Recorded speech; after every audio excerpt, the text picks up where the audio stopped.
This is the Coming Home Podcast with John Allen. And here we are for another episode of the Coming Home Podcast with John Allen, and this is Tiffy Tuesday. I don't need to introduce you, Tiffy. Just say hey. They know you. They know you. They know me, but we're doing Tiffy Tuesday on a Thursday. I wonder if your listeners understand that. You know, and as Snoop would say, see, it still fits. Instead of Tiffy Thursday, it's Tiffy Tuesday. Tiffy Tuesday. That's how Snoopy says it. So we're keeping it going with the alliteration here. Tiffy Tuesday. Well, I'm sorry we're a couple of days late. Yeah. You know, I don't know. What's wrong with us? I tell you. For me, I'm an old fart. You know. But first it was my fault. We were supposed to record this on Monday. I can't remember what time, Monday at 11 o'clock or something like that. Right. So I send you a message at, like 9:30 or something on Monday morning, asking if we can push it back to 4 o'clock because I hadn't slept all night from Sunday night to Monday morning. And the reason for that, now check this out. I get up at, it was about maybe 3 o'clock because I could feel, it felt like the house was shaking and like I could hear like an engine, like a rumbling going through the house. Yeah, like 3 a.m. I'm like, now, and again, I had just fallen asleep. I finally put my book away and relaxed like around 2:15. So I had barely closed my eyes when all of a sudden at 3, and it was 3 o'clock on the button. I looked at the clock when I woke up from this little shaking, little rumbling in the background. Like, what the heck is that? And I'm thinking, am I dreaming? You know, what's good? There's no earthquakes in Norway. No. And so I'm laying there for a couple minutes thinking, what can that be? And then finally it hit me, that sounds like the washing machine. You get a washing machine, if the load is a little unbalanced, it'll vibrate a lot. Yeah. So I'm like, okay. Now Snoop was working night shift, but I'm thinking maybe she came home early from work for some reason and turned on a load of clothes. So I get up, look around she's not here. So then I'm thinking, okay, did one of the kids get up and turn on the washing machine? Yeah, right. Your kids don't do laundry. Well, actually they do. They do. Yeah, they do, actually. So I go and I tiptoe and peek in their rooms, and they're sleeping soundly. One of them's snoring. One of them is just sleeping pleasant. I'm like, no, it wasn't. So then I start thinking, okay, I'm 51 years old. There are instances of early onset of Alzheimer's. Did I get up and turn on the washing machine? And I just don't know it.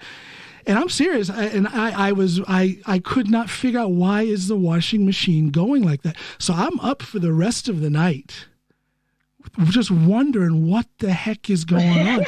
And I'm up, and then Snoop comes home after her night shift, and I say, hey, I don't know what's going on, but the washing machine was on at 3 o'clock this morning. She says, oh, well, I set the timer before I left for work. See, and I never knew that I didn't know there was a timer on our washing machine. That's beautiful.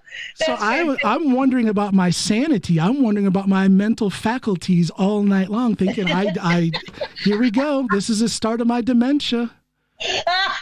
Oh my goodness. That's beautiful. Don't laugh. I was miserable. I really thought, I'm serious. I thought something was wrong with me. But it boils down to, I had no idea that we had a timer function on our washing machine. We've had a washing machine for about We've had that thing for about 2.5 years, and I never knew there was a timer function on it. So I told Snoop, don't do that again unless you tell me, because I'm wondering about my own sanity now. You poor thing. So that's why I had to call. That's why I sent you that message asking if we could delay it, because I hadn't slept. I needed to sleep a little. Right. But then, we did delay it until 4, but I didn't pick up. And the reason why I didn't pick up is because I'm also old. And I took an involuntary nap on the couch. I was just sitting there. You ever done that before? You sitting there and watching TV, doing homework? I was doing homework. Okay. And I ended up passing the fuck out in my book. I guess I was trying to learn by osmosis. I don't know. And that works. It works. Well, the thing is my insanity or my dementia was just a mistake, but you are old. You did fall asleep on the couch like an old lady. Okay. All this studying is killing me, man. I'm taking 6 classes this semester.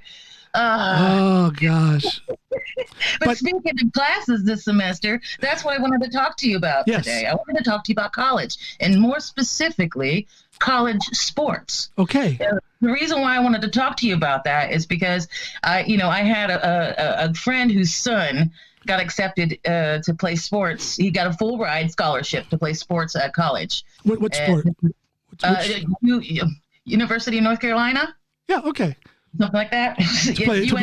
To play football? Or? No, he's a basketball player. Basketball, okay. But still, it's, March Madness and all that shit, right? Well, and you said University of North Carolina, right? Yeah. Well, and that's a big basketball school, so. That's a big basketball school, right? And so he's a very good player, very, very, very excellent player. But he's also a really good student. He's also a really smart kid. A white dude? No, I think he's mixed. Okay, well, and the joke just went right over your head. I'm a white guy playing basketball. Okay, yeah, but he's mixed. Okay. He's really sorry. Good.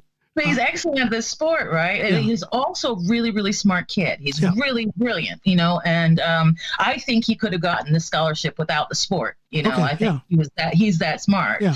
But he got his scholarship, and he was talking to me about he's so disappointed now because he's not getting an education. He said because there's a lot of training going on, right? Yeah. There's a lot of training in sports. So they get up, they do weights or whatever the hell they do. They train, then they go to class, then they have to maybe get something to eat, and then they leave and they train some more and all this stuff. And then they barely have enough time to study. So he's not getting the education that he wanted. And not only that, but they're not paying him. So he has to work on top of that. So he's so fucking exhausted that by the time it's time to sit down and get the actual studies done, he's not hanging in there. And I feel really bad for college players. Interesting. Let me just ask a couple of questions, because it sounds like maybe a couple of things have changed, because I had a football scholarship. I went to Ohio University, and it was a full scholarship. And back then, when you had a full athletic scholarship, you were not allowed to work. You weren't allowed. You were not allowed to work. At least not during the school season. I'm not sure if you were allowed to work like in the summer break and whatnot. But during the during the football season and regular classes, you were not allowed to work. Really? Really? I don't know how because we didn't. Because I guess and that makes sense, because back then, at least when on my full scholarship, everything was paid for. I didn't need money. My parents, I think I got like $100 a month on an account from my parents.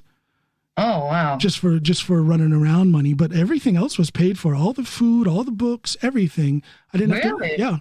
That was a full scholarship back then. So I wonder if he has a full scholarship. I don't know if it's full. Maybe I would say it's probably only a partial scholarship if he's allowed to work. It probably isn't a full scholarship. But again, I don't. All I know is that he waits tables on the weekends. Okay, it's probably not a full scholarship then, because I can't imagine that the NCAA, the National Collegiate Athletic Association, has changed the rules about working when you're on a full scholarship. Right.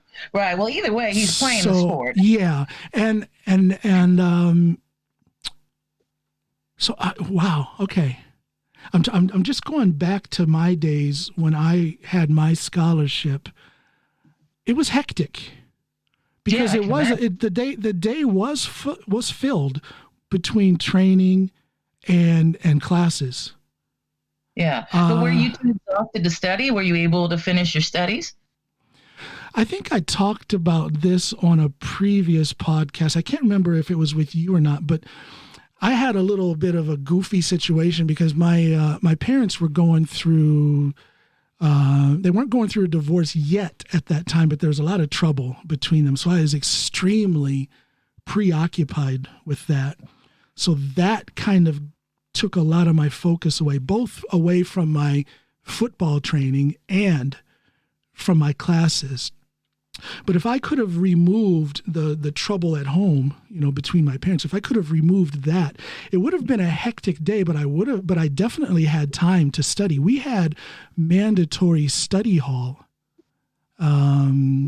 where after evening practice, the team would gather in a room somewhere, and we had to study, and we were supervised by the coaches. Oh, yeah.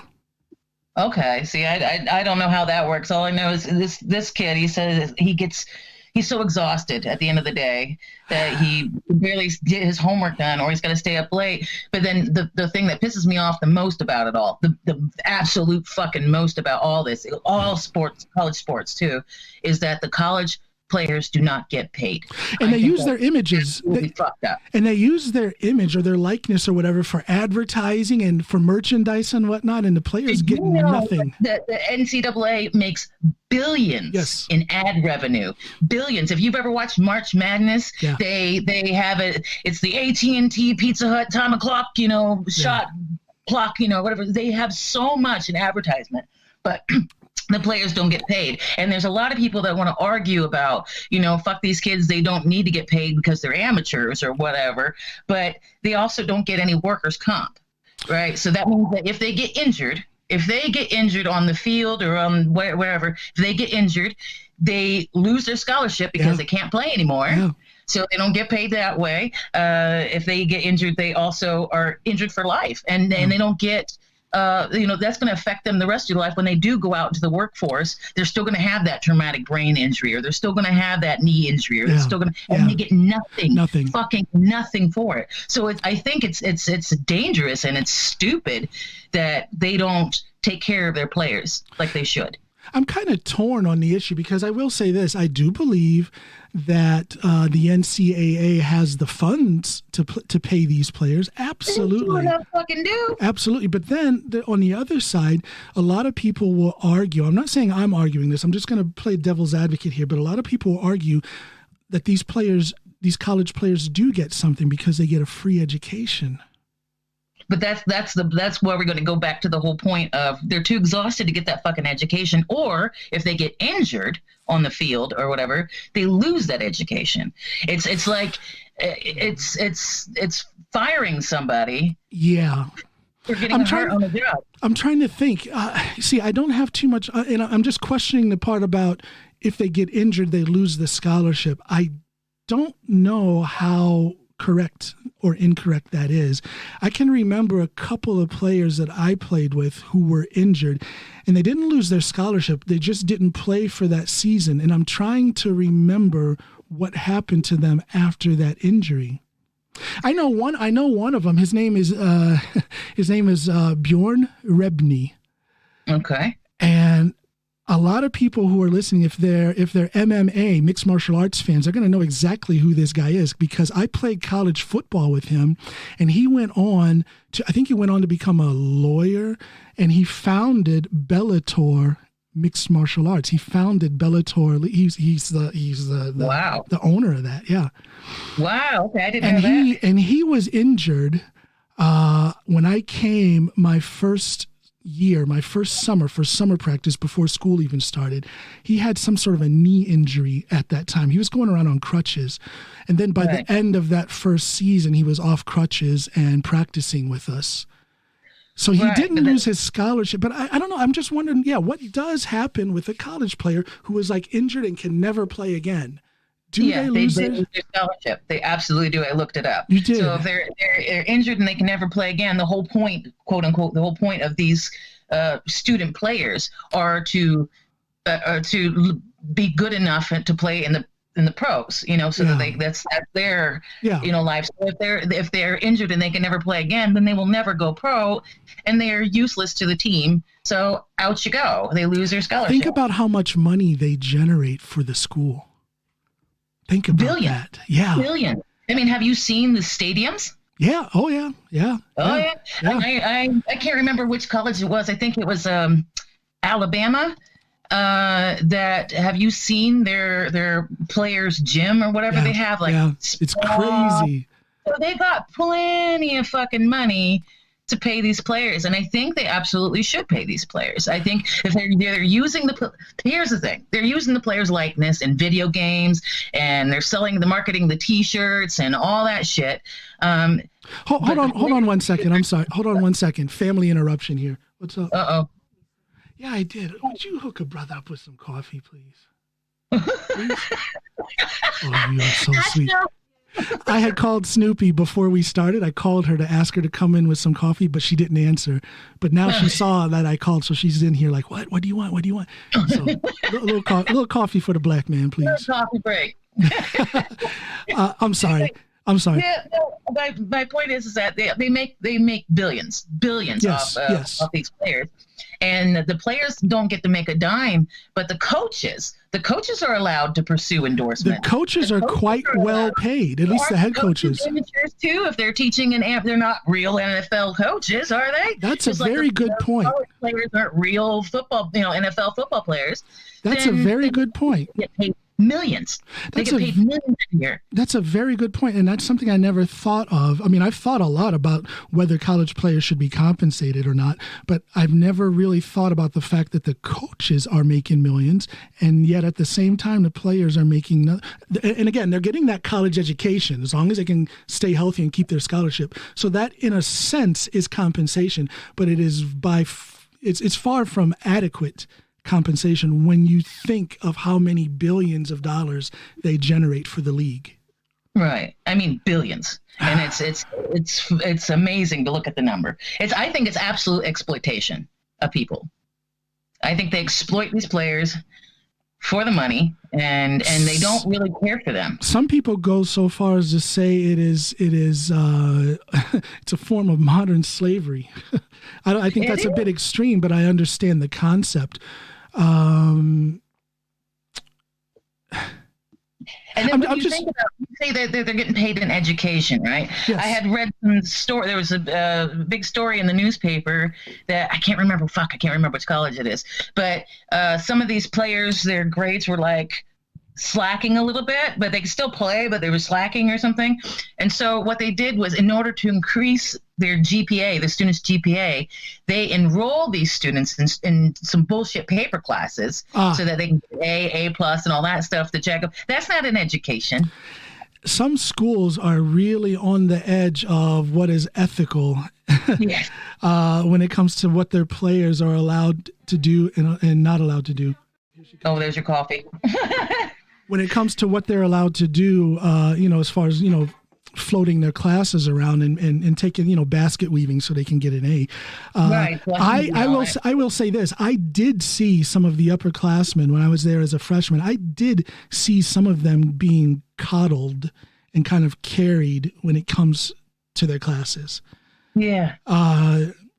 There were some there was that they've earned, though. I'm sorry, say again? Is that the education that they've earned? I mean, basket weaving. You come out of college and you can do synchronized underwater basket weaving, but you can't program a computer or anything like that. Exactly.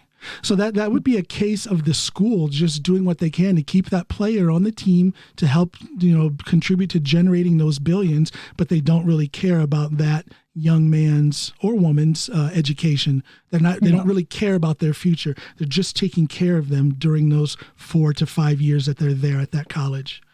College sports is exploitation. That's what I believe fully. But well, anyway, the sports that are paid, or not paid, sorry, the sports that have endorsements and stuff. Because I don't see, college softball is a thing, but they're not on TV and they're not exploiting those players, as far as I know, for the money and for the benefit. Yeah, when I think of the exploitation, I'm thinking of football and basketball. Major, yeah. Football and basketball, those are the two. And not only that, but football is like an extremely dangerous sport. You can get brain injuries and all sorts of things. And these kids are playing their hearts out because they want to get picked by the NFL. So they are playing their damn hearts out, and they will break bones and they will hurt themselves. And I just find it frustrating. And I don't know how you went through being a college athlete without being absolutely pissed off the whole time. Well, see, and again, my situation was so different because I was really wrapped up in the family situation. Right. I guess I'm kind of glad my ma doesn't have internet or anything, because I think it would upset her, because I haven't really, I've told her that I would, that the reason I quit was because of but I haven't really gone into depth about it. But I tell you, that situation at home, it really, really put a damper on my college experience. It really did. But again, I think if I were to remove that from that whole episode of my life, and if I were just a regular college football player on a scholarship going to college, I don't think it would have been that stressful. Not for me anyway.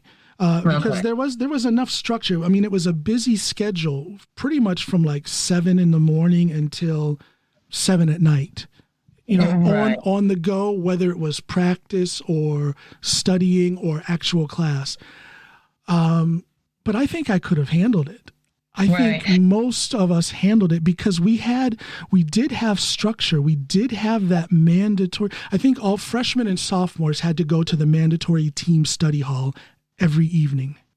Right. And I think, if I remember right, it was from like 5:30 until 7 p.m. And we had to do that. So I think that alone would have kept things in perspective. It would have made me feel like I was, because you have to be there. We didn't have a choice. You had to be there. So you have to take care of your schoolwork. We also had this thing for all of the freshman players. I was a running back. So the running back coach had my schedule, right? He knew what classes I was supposed to be at, and he would show up from time to time, not every time, because he had a lot of players, a lot of other freshman running backs to take care of, but he would show up at my classes. And if I wasn't there, I would have to answer for that. You see what I'm saying? So we had a structure that was in place to take care of us. So again, removing the family issues that I had, I think I would have functioned quite well, actually. But can I ask you, back then when you were in college, way back in the 1900s, back when you were in college, was it, hi Snoop, way back in the 1900s, was it as advertised? Was it as a money-making machine back then? It was? Oh, yeah, absolutely. You going? You're kidding me. Wow. Oof. Trouble. Snoop has to run out to our apartment that we, whatever. Anyway. Oh boy, what a distraction. The advertising. Yeah. Because you're going back to the time when, I don't know if you're going to recognize any of these names, but football players like Emmitt Smith. Oh, I know Emmitt Okay, Smith. yeah, he's the same age. He's the same age as me, and he was, so he was in college at the same time, and and you had the big schools, Ohio State, Alabama was a powerhouse then, as they are now, Michigan, and they had that media thing going. Yeah. They had that advertisement thing going. Now, I'm sure it wasn't as big dollar-wise then as it is now, but it permeated the whole advertising scene just as much back then as it does now.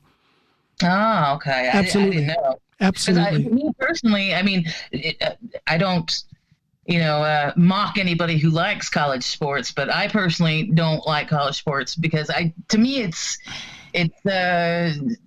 I like watching it anyway. I don't like watching it because I don't know who to root for. You know what I mean? I find it weird. I find it weird that there's grown ass adults who never went to college. They're like, "Go Bama!" And like, did you go to Alabama? I mean, like, why are you that particular school that you didn't go to? It's in my head. It's like, if it's not your alma mater, why are you so fucking passionate about it? See, I get that, and I've always wondered the same thing. I am a fan of college football, not only because I played, but because if we go back to when I was just a kid, I knew then, playing peewee football at the age of 7 and 8, I knew back then that I wanted to play all the way through high school. I wanted to get a scholarship. I wanted to become a pro. So my focus has been there since I was a 7-8-year-old kid. Yeah, but you also played it. So I also played it. Yeah, watched it. You went to a school and you went to you know what those kids train for exactly and how they train.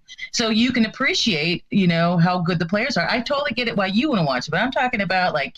Well, they fall victim to the media hype because again they pump so much money into the advertisement of it. I mean, it looks exciting, dun dun dun, March Madness, and it captivates people. They fall victim, if you will, to the media hype. And I think it's so well done that it just sucks people in. It must be. I think that's what it is.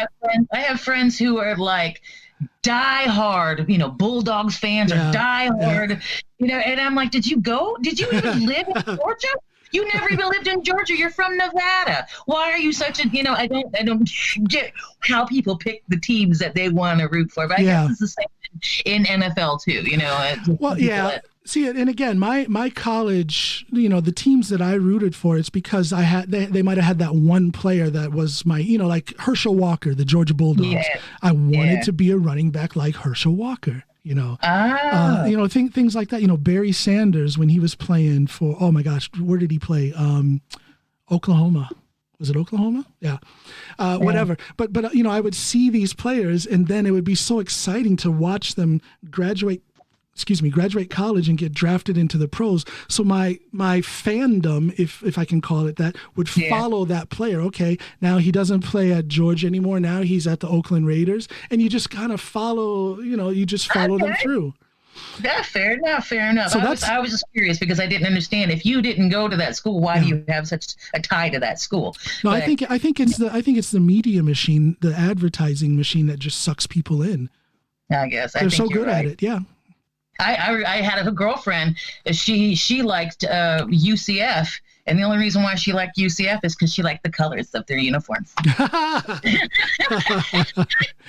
was like, yeah, girl, okay. People pick their teams however they want to, I guess. No, I don't think it would be a bad thing if they were to financially compensate these players, or at least allow them to go into their own endorsement deals with Nike or Converse or whatever. Is Converse even a thing anymore? Puma? Whatever. I don't know. I love me some Converse. But you're right, because if they are using these players to make the money, but yet the reason why they don't get workers' comp is because they're quote unquote not employees. Yeah. Yeah. Well, if they're not employees, then you shouldn't fucking be making money off of them. Exactly. So I don't think it would be a wrong decision to allow them to at least make money off of product endorsements. Yeah, because if they played that well to get, all these endorsements for the school, or to get, to become to be on a video game or be on a poster or be on an advertisement or whatever, if they can be on the advertisement, they should be fucking paid to be on the advertisement. But one thing I would worry about is the level of maturity in these young men and women. You look at someone like LeBron James. LeBron James went straight from high school to the pros. So he's an 18-year-old young man, barely a man, 18 years old. He's a professional athlete making tens of millions already at that time. Now, luckily, he had a solid family around him. LeBron James, you notice there's never been a single scandal under his name. No. Nothing, because he had that family structure to guide him through those early years as a professional athlete. But let's admit that I can just look at some of the guys that I went to college with, that I played football with. Some of those guys came from, I thought I had trouble at home with my parents going through their pre-divorce years. Right. Some of these kids came from the street. Some of these kids came from the poorest sections of Appalachia in Southern Ohio.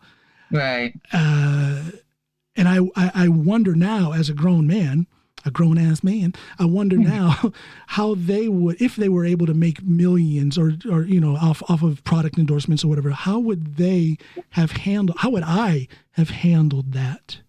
Yeah. That's a lot. That's a lot for a young man Well, to be fair, there's a lot of musicians out there. Like Billie Eilish, she was like 16 or something like that. That's true. That's true. Miley Cyrus. There's a bunch of young kid millionaires. Have you seen Miley Cyrus? Have you heard Miley Cyrus recently? Yeah, I like her new mullet. I'm down with it. You know, I knew it. Yep, I knew it. But she had a really interesting podcast with Joe Rogan where she was talking about how, you know, she wouldn't change anything, but you know, there were a lot of bumps in the road being that prolific as a child. You know, it comes with a lot of negative effects. It comes with a lot of baggage. So again, you know, I would be worried about putting all of these young athletes in a situation where all of a sudden you are a person of influence because of the money that you can make. You know, if they could make money from product endorsements, or if they got a significant salary, you know, reflecting the billions that they make. You know what? A new pro might sign a $5 million contract. So a college player signs, you know, maybe a $1.5 million contract. Is an 18-year-old ready for that? Well, do you see what I'm saying? I don't think any young person is ready for that kind of amount of money. But you know, as I said, So what would be fair then? What would be fair? Well, I mean, I would think it would be fair that they still give them the money. It doesn't matter whether they're ready for it or not. They fucking earned it. Ready or not, here it comes, $1.5 million. Yeah. If they earn that much money, then, you know, it would be helpful to have like I don't want to say financial advisor because that's a shitty term, but have somebody that can help them, you know, invest their money or whatever. Not all poor kids from the street wouldn't know how to hang. I am a poor kid from the street, and if I got that amount of money, I know I'd buy a house, you know, be responsible, own the house, like everybody needs, instead of spending it on cars and money. But I'm sure there are cars and bitches and stuff, but I'm sure there's some players that want to snort cocaine off of a hooker's ass, and they earned that line of coke, is my point. They earned that line of coke, and they should be compensated. They can spend their money any fucking way they want to. I don't give a shit. They're being exploited. The coaches are pimping them out. The schools are pimping them out to make money for the school. And they are. And it pisses me off that they don't even put it. They should at least put that money in a fund for them for after they graduate or something. Or now that would be something. That would be something. Throw it in a fund. You know, give them maybe a monthly allowance of I don't know, $500 a month. Again, everything is paid for when you have a full scholarship. Yeah. So $500 a month in the hands of a young athlete who already has a full scholarship. That's a lot of money. So give them maybe $500 a month, and then when they graduate, there's a huge pot of money. There you go. There's a solution. It's like a Kickstarter for after college. Then there's a solution. Yeah. Go somewhere and put a down payment on a house. Because they fucking earned it, you know. I'm not asking them to buy a mansion or anything, but they should at least get a decent down payment for a house or something. Yeah. Give them a stipend of like $500 a month, and then the rest goes in a fund that they get at the end of their college career. There you go. Problem solved. Problem solved. but it is an interesting thing to think on, you know. And like I said, a lot of people say that they get their compensation because they get that education. That is somewhat of a compensation. But again, when you put that up against the billions that these teams generate for the college, it's nothing. It's really nothing. It is exploitation. It is. And it pisses me off. That's all. That's what I'm happy that I go to college here in Norway, because you know what college is like in Norway? There's no sports. There's no mascot. Like, I go to the University of Southeastern Norway, right? USN. Woohoo! But it's not Go Tigers, because we don't have a mascot. Yeah. It's just the university. So there's no stadium for the University of Southeast Norway? No stadium? No, sadly, no stadium. We barely have a gym. There's no stadium. But the flip side of that, though, is that college life here is extremely fucking boring. There's no Tiger Pride or any any no pep rallies, no happiness at all. However, everything gray. However, the advantage is that you have nothing else to do except focus on your studies. There's no distractions, Exactly. with the Friday night games and the partying and all that stuff. Here it's just school. Just get it done and then you move on. Yeah, I have to do the keg stands all by myself. All alone. Oh, how boring. No frat boys holding me up by my legs. And you know what? So it is kind of boring, but I do get my schoolwork done, but I still don't go to class. So yeah, that's right. You do it by osmosis. Hey, I'm making decent grades. If I can figure out how to do it, so can you, right? How much more time do you have? How many more hours do you have, or semesters or whatever? I have this semester and one more. Okay. And then I'm done. I'll be done in June of 2021. And that's got to feel good to be that close to being finished. Not that you can coast in. You've got your schedule is full with classes, but time wise, it's right around the corner. It's right around the corner, and not only that, but like I think I'm finishing this semester. I'm finishing my last obligatory classes, okay. And then I think next semester is internships. So I think so, and also the what is that called in English? The Bachelor of Gova? What is that? What is that? Thesis paper? Thesis. I don't know. Thesis? Bachelor thesis? Bachelor. I have no idea. It's the big paper that you got to write before you get your bachelor degree. Somebody, go to the comment section in YouTube over here and then tell me what the fuck that's called in English, because I've been away too long. We've been here way too long. Isn't that weird? How all of a sudden a certain word or phrase that we should know in English, it's just gone. It's just gone. Yeah, it's absolutely gone. I remember I was talking to my mother on the phone one time, and I couldn't remember the word for shelf. I was trying to tell her that I had left something on a shelf, and I said, Mom, I left it on the, what's that thing called? The big thing, the big white thing that you put all your books on. She's like, a shelf? I said, yes, the shelf. She goes, Tiffany, come home. No, it happens a lot. It really does. Yeah. It happens a lot.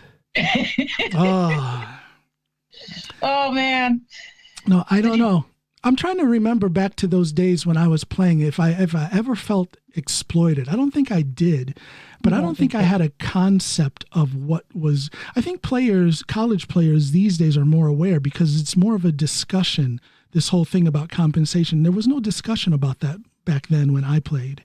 No, and they also didn't have the interwebs where people could share information, right. That's why the discussion is happening now versus back in the 1900s, because you didn't have kids who could talk to each other and go, "Hey, don't you think this is a little fucked up?" Yeah, right. Yeah. Now you have these people that are able to talk to each other, and plus you're so young, so you're young, you don't know you're being exploited.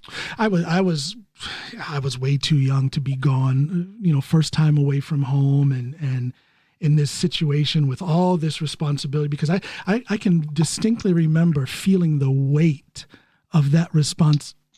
Oh yeah. Am I gone? You got me back? Yes.